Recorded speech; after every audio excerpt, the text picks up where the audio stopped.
Hello, my name is Corey Bond, and I am grateful to you for listening to me tell about my abortion. Some of you who know me might wonder how I could possibly have had an abortion or even support such a decision. Maybe we need to communicate more. 2 years before my abortion, my husband and I had already endured the devastating loss of our baby daughter. She had suffered strokes when she was still in the womb and endured a long period without oxygen after birth. Immediately after, she was transferred to a highly reputed neonatal ICU with well-respected specialists who also happened to be strongly pro-life. It was evident to my husband and me, our pediatrician and obstetrician, who incidentally were also pro-life, that our baby would not survive. And we made the agonizingly difficult and horrifying decision of withdrawing life support. However, the neonatal specialists refused to allow us this Idaho right unless we made an appeal to the hospital ethics committee. They even tried to get us to adopt our baby out just so that they could control the decisions about her care. A few days later, her health deteriorated, and then all of the health professionals agreed that she would not survive. From this experience, we learned that families can be forced to extend their suffering because of the personal and political views of health professionals. When we decided to try again for another baby, we were hopeful but not optimistic. My first pregnancy resulted in miscarriage. The second was successful, bringing the joyous outcome of our adored son. The third brought the loss of our daughter.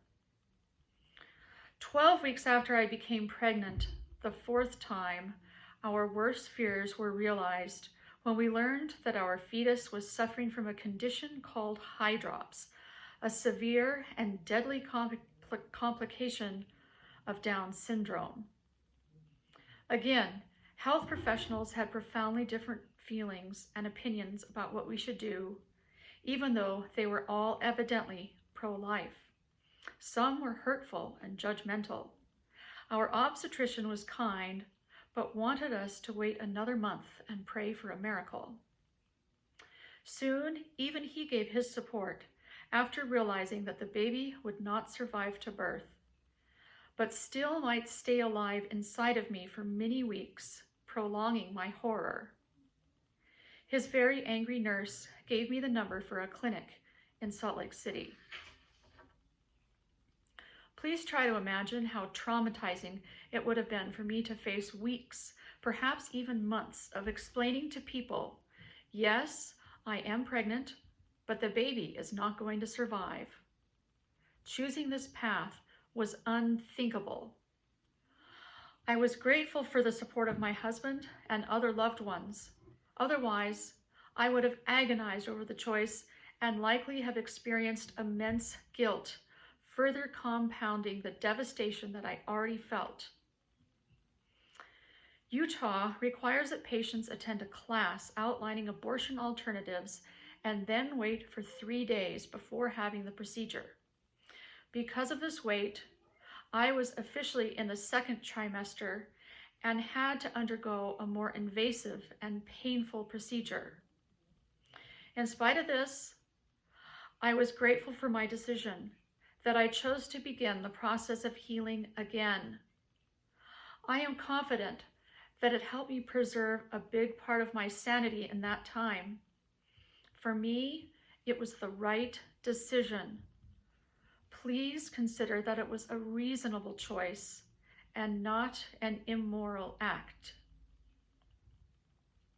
Until now, I have sat by silently, politely, hoping that our Supreme Court justices, such as Justice Ruth Bader Ginsburg, would continue to defend our rights. God rest her soul, RBG is gone. She devoted her life to defending all Americans' rights. And now, tomorrow, she may be replaced by the most radical judge to be appointed in our lifetimes. Although she is a bright and wonderful woman, she has a record of rolling back health rights and all reproductive rights, including the right not only to use birth control, but even intravenous fertilization. Meanwhile, many state legislators have been busy passing laws making it illegal to terminate a pregnancy after as few as 6 weeks. Even former Republican governor of Ohio, John Kasich, signed one of these laws, which would have made my abortion illegal. Thankfully, even Governor Kasich has endorsed Joe Biden for president. Like me, he realizes that abortion is not our most important issue right now.